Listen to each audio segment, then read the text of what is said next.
you can sort of think about the perfect journey on paper, but then you're spending more time thinking about it than actually doing it. I think the most important thing is to just do it. Hi, my name's Tim and I've been living in this van for the last 10 months.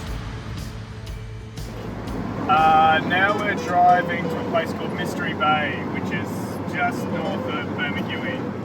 So, middle of 2020, I was going to travel overseas, and then obviously all the COVID stuff happened and I moved back home with mum and dad. I bought a camper van online for 15 grand. I chose something that was sort of ready to go and bought it.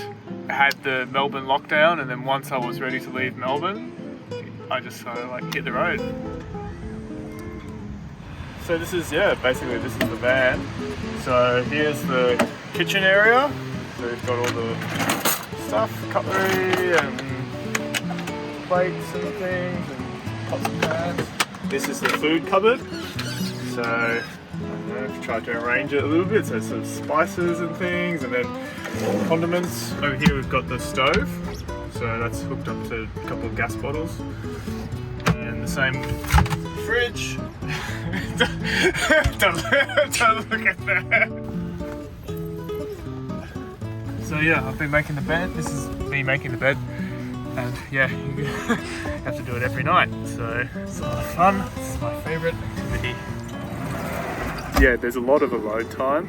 A lot of time spent in your own company, and I guess that's it. You kind of get pretty good at enjoying your own company to the point, it doesn't faze me at all spending really a lot of time by myself, which is sort of nice. I don't know if a lot of people get to experience that. I think you meet a diverse array of people.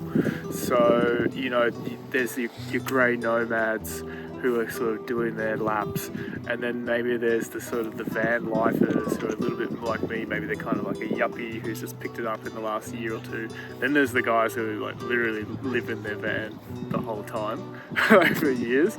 You always have a little bit of a connection because you're all living in camper vans and stuff. So even though you might be all from fairly different backgrounds, you can sort of all chat.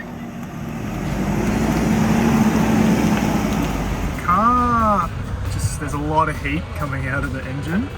It could just be a really hot day, but also I've driven from Queensland. It hasn't really ever felt this hot, so I just thought I'd open it up and have a quick look to see if anything's going a bit crazy. See if we've got enough cooler.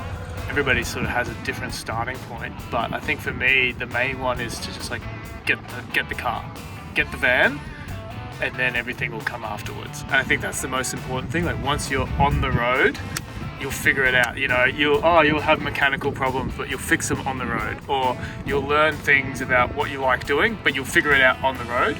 Whereas you can sort of think about the perfect journey on paper beforehand, but then you're spending more time thinking about it than actually doing it. I think the most important thing is to just do it.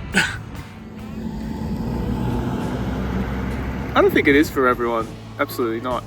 But I think you could still do it in different ways that could make it for other people. So maybe the way I'm doing it is other people would say that that's awful. But then I think you could do it in a way, especially now with Airbnb and stuff, where you only stay at Airbnbs. I think for me, the ultimate thing is exploring Australia for one, because I hadn't really done that, especially the East Coast. I've seen lots of places, and I don't think I could have done that without the camper van. But also now for me, it's kind of like it's a lifestyle, and I can't really imagine not living in a camper van.